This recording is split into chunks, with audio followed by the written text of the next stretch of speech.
Florida lifestyle for me is just kind of being out in the woods a lot and just hanging out with friends. No matter what we're doing, we're usually in the woods, and being outdoors is just like the main part of my life.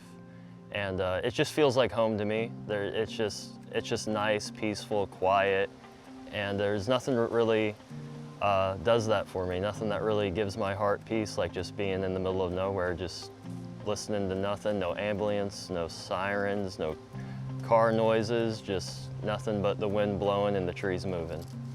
I always lived in this area. I grew up in this area, just running around, whether I'm just, honestly, any piece of woods, I probably looked into it around my house, 10 miles away, 30 miles away, 100 miles away. I probably definitely been there. I would say my favorite place to look around is probably the Florida Everglades, just a very diverse group of animals there, and you can find pretty much anything in the world there when it comes to chameleons, crocodiles, alligators, snapping turtles, birds, fish, you name it, it's there, and it is probably dangerous.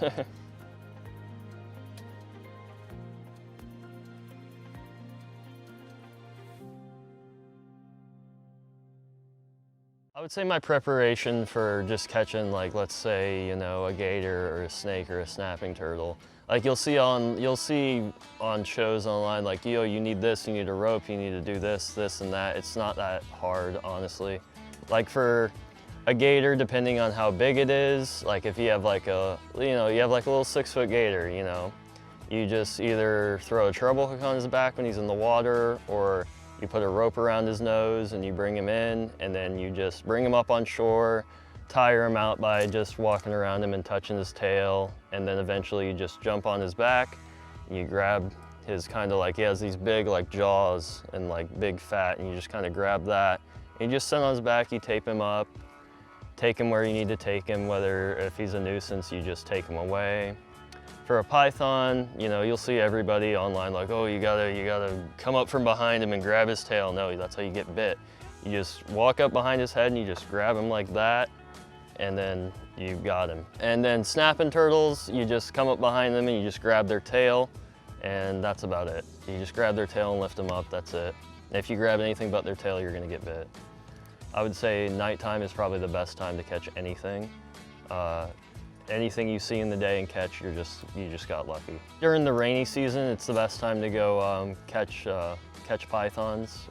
You just basically drive down the access roads and pick up little snakes, little baby pythons, and then you can basically take them to FWC and they give you money for them. I would say the major hurdles that have put a big damp on my passion for wildlife is overbuilding in Florida. You look around and you see houses next to each other that look exactly the same for 300-400 acres. And what it took to build those houses is destroying millions of animals. And those are the same people that are bitching about the environment that live in those homes. I'd much rather like to film the animals and teach people about them in the right way, and not, you know, portray that, oh, the gators are dangerous and they're gonna run up on you and grab you by the leg and pull you in the water, because that's not the case. Gators are not, you don't really have to worry about them unless it's in mating season. And like, there's just a stigma about many animals, and like that people think are true, like rattlesnakes. People think that rattlesnakes are gonna run up on you and coil around your neck and hold you at gunpoint. And that's not the case. That's not the case at all.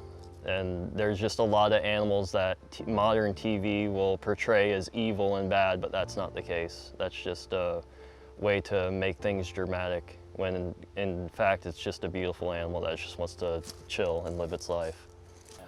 I would say 10 years from now, I see myself just, you know, like trying to save as much land as I can before people take it away. And they'll take away all of it until there's nothing left. And like, you can have your big cities, you can have Miami, you can have Orlando, you can have Jacksonville, but just like keep Florida, Florida.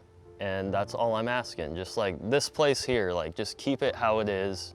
Don't build houses that look the same on it in 10 years. Where like, if you keep doing that, like my kids aren't gonna know what a deer looks like, what a gator looks like. And then what that does is that pushes animals closer to people.